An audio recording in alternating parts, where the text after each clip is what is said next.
کون پوچھے کہ تیرا دھندا کیا ہے؟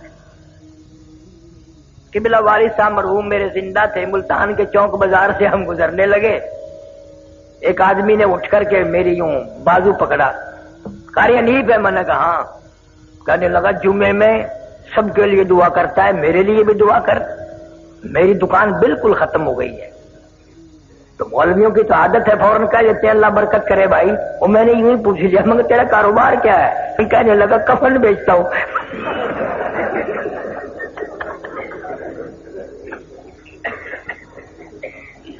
میں نے کہا کاروبار بدل لے، لوگ مرے تو تیرا دھندا چلے، میں کیوں دعا کروں کہ اللہ لوگوں کا بیڑا غرق۔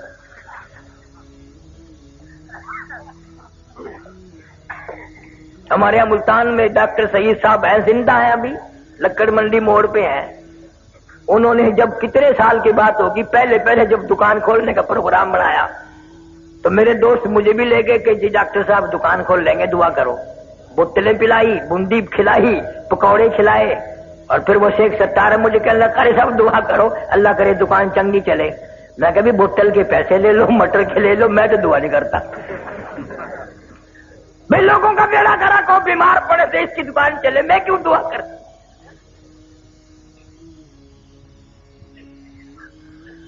ہم تو ایسے بزرگوں کے ماننے والے ہیں، قسم خدا کی قبلہ مولانا احمد علی صاحب لاہوری رحمت اللہ علیہ نے ساری زندگی میں بے نماز کے ہاتھ کا پانی نہیں پیا،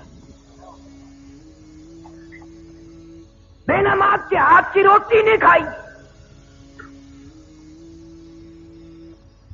کبھی آپ نے بھی فکر کیا کہ یہ گھر والی نماز پڑھتی ہے کہ نہیں، جو کئی کھانے تیار کر کے رکھتی ہے، سبحان اللہ، نماز ہی پڑھتی ہے کہ نہیں؟ تمہاری مجبوری ہے، اگر عشاء کی نماز کے بعد تم نے 3 دن جا کے پوچھ لیا نماز پڑھی کہ نہیں، نماز پڑھی کہ نہیں، تیسرے دن آواز آ گئی کہ تیرا بستر ہو پرلی بیٹھک میں ہے۔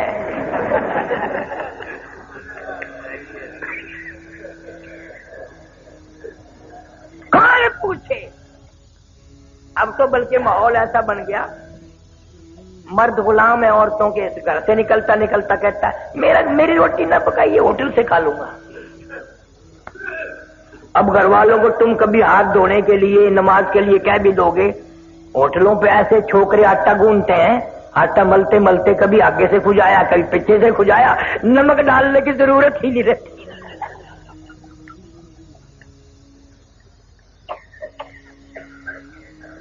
مولانا احمد علی صاحب لاہوری رحمت اللہ علیہ کا امتحان بھی ہوا، کراچی سے دریائی سمندری اسٹیمر والے جہاز میں سوار ہوئے، حج کے لیے تشریف لے جا رہے ہیں، جہاز کا عملہ نماز نہیں پڑھتا، 13 دن میں جد جہاز جا کے لگا، لاہوری نے 13 دن کا لگاتار فاقہ کر دیا، 13 دن کا فاقہ کر دیا۔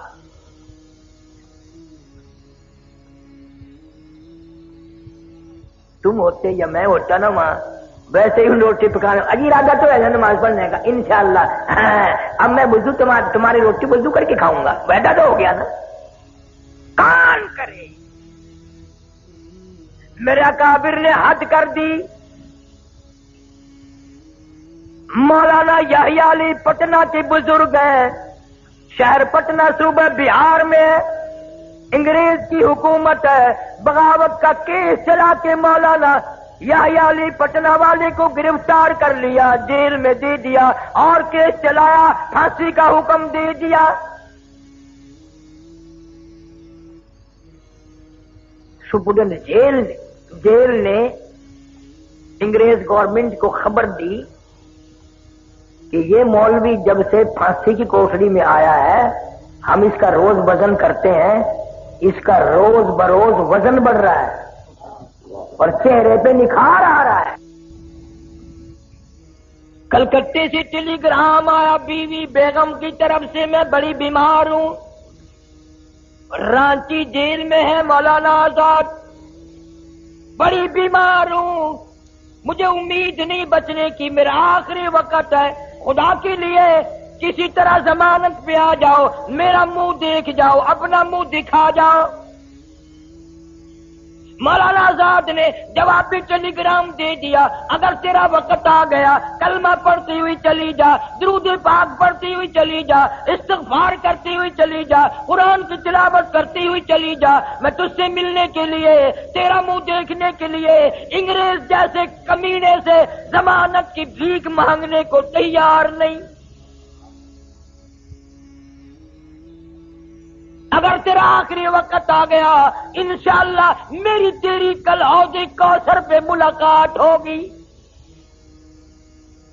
غیرت دیکھ علماء دیوبند کی۔ مولانا حسین احمد مدنی سارے کہہ دو رحمت اللہ علیہ، 11 جنازے گھر سے اٹھے،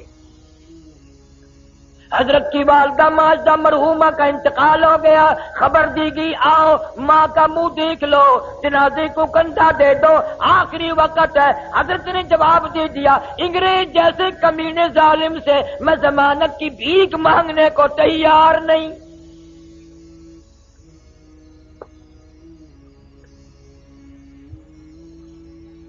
اس سال تو میں نہیں جا سکا، پچھلے سال میں لندن میں تھا، بیان کے لیے ادمرا یونیورسٹی میں لے گئے، بڑے بڑے بادشاہوں کے لڑکے وہاں پڑھتے ہیں، تو ایک پروفیسر انگریز اردو بولتا تھا، مجھے کہنے لگا کہ قاری صاحب آپ پاکستان سے ہیں؟ میں نے کہا جی ہاں۔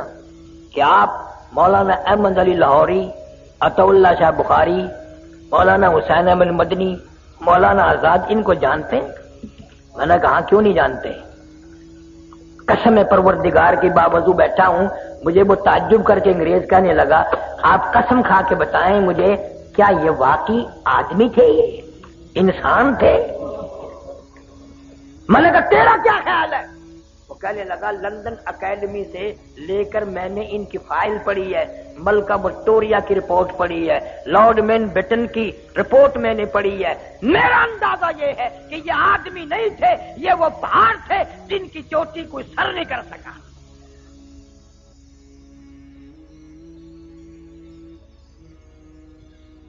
آج اس دور میں ہر آدمی کی تمنا ہے انگریز بن کے مروں، انگریزی لباس، انگریزی کپڑے، انگریزی برتن۔ چھوٹا سا بچہ 2-2.5 سال کا ہوتا ہے نا، بڑا پیارا لگتا ہے، تو ماں اس کو انگریزی کپڑے پہناتی ہے، نیچے ایک اچھا سا پہنا کر پھر وہ یوں کندھوں پہ سے یوں جاتا ہے نا جیسے گھوڑے کا ساز ہوتا انگے میں جڑے ہوئے گا، سرما سیاہی کر کے پاؤڈر ووڈر چھڑک کے، اور بڑی خوش ہوتی ہے ماں، ہونا بھی چاہیے۔ پھر اپنے بچے کی انگلی پکڑ کے ساس کے پاس لاتی ہے، خالہ دیکھو تو آج تو تیرا پوتا ایسا معلوم ہوتا ہے جیسے کسی صاحب کا بچہ ہو۔ آگے سے دادی جان بھی خوش ہو کے کہتی ہے خدا کی قسم یہ ہمارا ہے ہی نہیں۔ تصدیق ہو گئی بھی مڈی پر آئی ہے۔ اندازہ لگاؤ جس قوم کی یہ ذہنیت ہو، جن کا مزاج یہ ہو، کس طرح ہدایت ہوگی، کس طرح ہم لوگ ایمان کے ساتھ مریں گے، کس طرح کلمہ نصیب ہوگا۔ مولانا جعفر تنیسری رحمت اللہ علیہ میری کرنال ضلع کا راجپوت برادری کا آدمی صاحب جاگیر ہے، بیعت کر لی، مرید بن گیا حضرت شیخ الہند رحمت اللہ علیہ کا۔ فوراً مصیبت آئی۔ آج تو لوگ اس لیے کسی پیر کے مرید ہوتے ہیں چلو 2-4 دن میں خلافت ہی مل جائے گی۔ ایک پیر سے میں نے پوچھا کہ بزرگ نے جو تجھے خلافت دی کہاں ملا تھا؟ کہنے لگا گڈی میں سفر کر رہا تھا وہ بھی میں بھی، اترتے ہوئے خلافت دے گئے۔ پتہ نہیں دال ریوڑی تھی یا دال کراری بیچتے ہیں نا، وہ خلافت ہی بیچ گیا، اتنا سستا سودا۔ حضرت شیخ الہند رحمت اللہ علیہ جزیرہ انڈمان میں 4 سال کی قید کر دی انگریز نے، جا کے جہاز سے اترے، انگریز آگے آگے چلا اور کہنے لگا میرے پیچھے پیچھے آؤ، میں راستہ بتاؤں گا۔ حضرت شیخ الہندوئی کھڑے ہو گئے، فرمانے لگے بدبخت تو ہمارے آگے کیوں چلتا ہے؟ جب تک تو آگے چلے گا میں یہی ٹھہرا رہوں گا، ہمارے پیچھے رہ کر بتا دائیں مڑنا ہے بائیں مڑنا، انگریز آگے ہو میں پیچھے ہرگز نہیں چلوں گا۔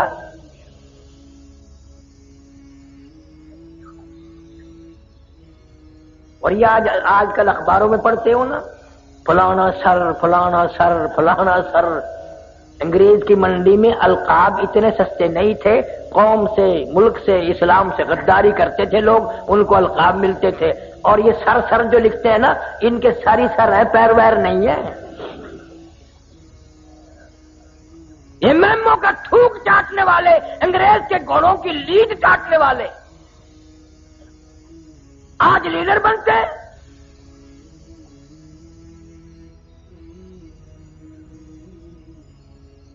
وہی ذہنیت ہے ان کی۔ مولانا جعفر تنیسری رحمت اللہ علیہ کو گرفتار کر کے جائیداد ساری نیلام کر دی، کرک کر دی، مکان بھی نیلام کر دیا۔ مولانا کی بیٹیوں کو سر کے بالوں سے پکڑ کر گھسیٹ کر باہر پھینکا، تڑام تڑام سے بچوں کو پھینک دیا۔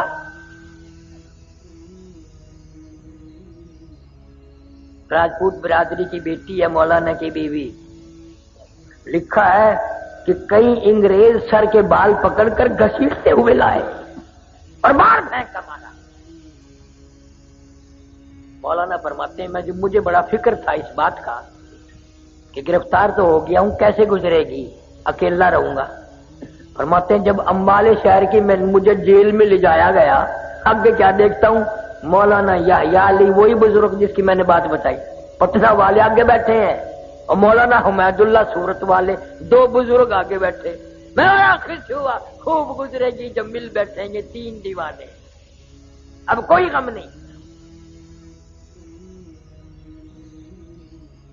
مولانا فرماتے ہیں انگریزوں نے لوہے کے کڑے بنوائے، 10 شیر کا لوہے کا کڑا ہمارے ایک ایک پیر میں ڈال دیا، اور لاہور کی طرف ہمیں پیدل چلایا، چابک مار مار کے چلاتے تھے۔ مگر مولانا لکھتے ہیں جب نماز کا وقت آتا، ہم تینوں آدمی آنکھوں میں اشارے کر کے زمین پر بیٹھ جاتے، تیمم کر کے نماز پڑھتے، ہم رکوع کرتے، 4 انگریز پوری طاقت سے ہماری کمر پہ پیٹھ پہ چابک مارتے، کوڑے برساتے، ہم ایک ایک سجدے میں ایک ایک رکوع میں 70 مرتبہ سبحان ربی الاعلی کہتے تھے۔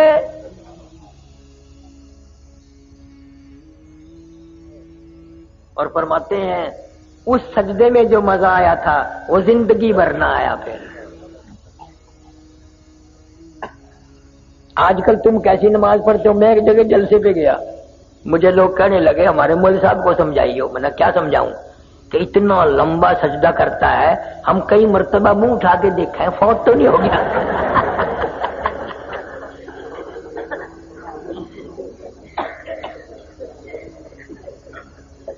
انہیں کو پتا ہے سجدے کی حقیقت کیا ہے۔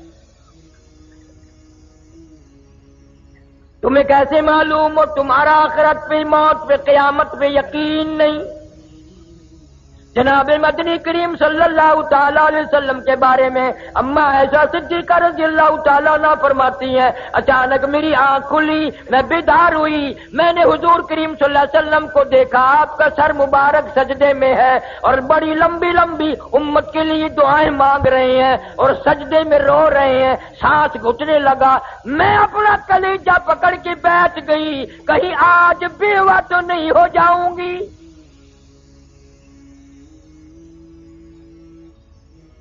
اور فرماتی ہیں سجدے میں حضور صلی اللہ علیہ وسلم اتنے روئے، میں نے سجدے کی جگہ بعد میں ہاتھ پھیرا، میرا ہاتھ نبی کے آنسوؤں میں تر ہو گیا۔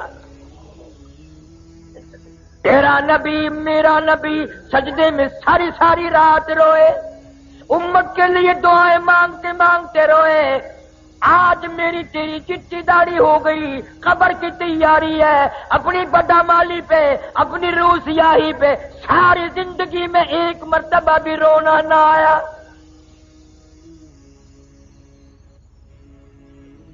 اس لیے کہتا ہے 2 دن کی زندگی پہ نہ اتنا اچھل کے چل، 2 دن کی زندگی پہ نہ اتنا اچھل کے چل، یہ راستہ ہی چل چلو کا ہے ذرا سنبھل کے چل۔ بڑے چلے گئے یہاں تیرے جیسے پیر پیٹ کے، تو بھی جائے گا۔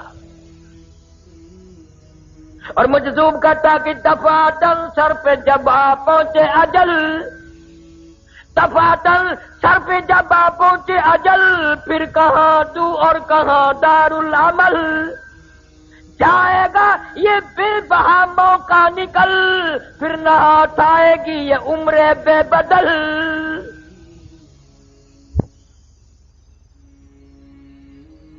حدیث شریف میں آتا ہے کہ شب رات کی رات میں اگلی شب رات تک کے مرنے والوں کے نام حضرت اسرائیل کو فہرست بنا کر دے دی جاتی ہے۔ قسم پروردگار کی، ہم یہ جتنا مجمع بیٹھا ہے پتہ نہیں کس کس کا نام اس فہرست میں آ چکا ہے،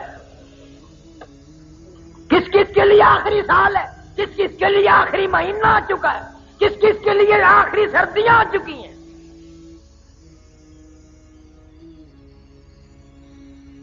سیدنا علی مرتضی رضی اللہ تعالی تشریف لے جا رہے ہیں لشکر کے ساتھ ساتھ، قبرستان راستے میں آ گیا، اپنے شاگردوں سے ہٹ کر قبرستان میں جا کھڑے ہوئے اور رونے لگے اور قبر والوں کو کہنے لگے، اور قبر والوں ہمارا تو یہ حال ہے، اموالکم قسمت، جو تم نے مال جمع کیا تھا وہ تقسیم ہو گیا، نساؤکم زوجت، کل تیری بیوی تیرے بغل میں پڑھ کے کہتی تھی میں تیری ہوں میں تیری ہوں، تیرے مرنے کی دیر تھی، اب کسی اور سے شادی رچا لی، اس کو کہہ رہی ہے میں تیری ہوں میں تیری ہوں۔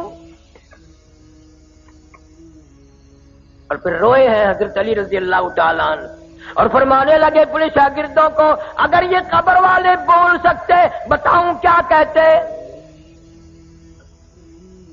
فرمایا بتاؤ، فرمانے لگے کہ یوں کہتے، یہ سرائے در مسافروں بخدا یہ کسی کا مکان نہیں، یہ سرائے در مسافروں بخدا یہ کسی کا مکان نہیں، اور جو مقیم تھے اس میں کل یہاں کہیں آج ان کا نشان نہیں، جو مقیم تھے اس میں کل یہاں کہیں آج ان کا نشان نہیں، جو مثال ٹوٹی ہے خوش بیاں تمہیں گفتگو تھے گوہر فشاں، وہ پڑے ہیں آج خاموش یہاں کہ دہن میں گویا زبان نہیں۔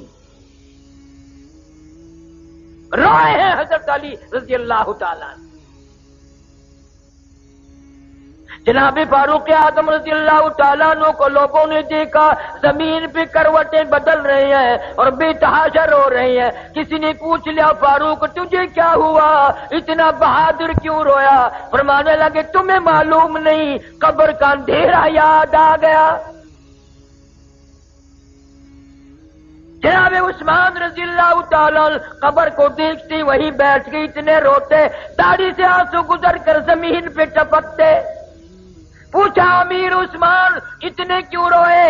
تمہیں تو 10 مرتبہ حضور صلی اللہ علیہ وسلم نے جنت کا ٹکٹ عطا فرمایا، آپ کیوں روئے؟ فرمانے لگے اس قبر کو دیکھ کر یوں روتا ہوں، اس اندھیری کوٹڑی میں آئے بغیر گزارا نہیں۔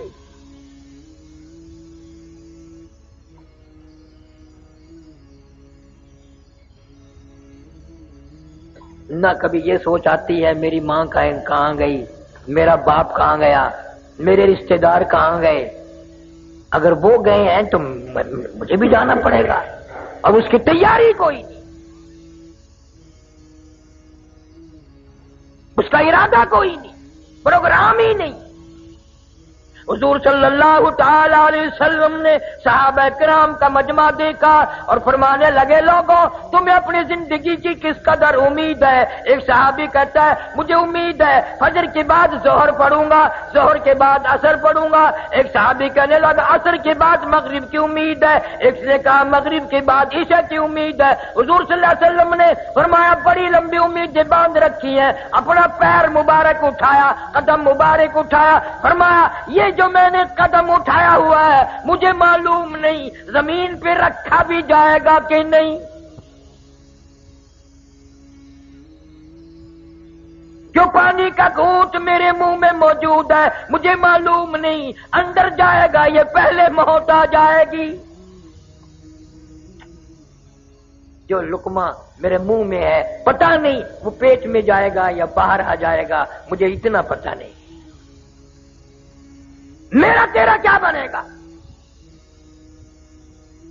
ارشاد فرمایا مدنی کریم صلی اللہ علیہ وسلم نے اور لوگوں میرا دل چاہتا ہے قبر کا عذاب تمہیں دکھاؤں پر مجھے ڈر ہے تم مردوں کو دفن کرنا چھوڑ دو گے۔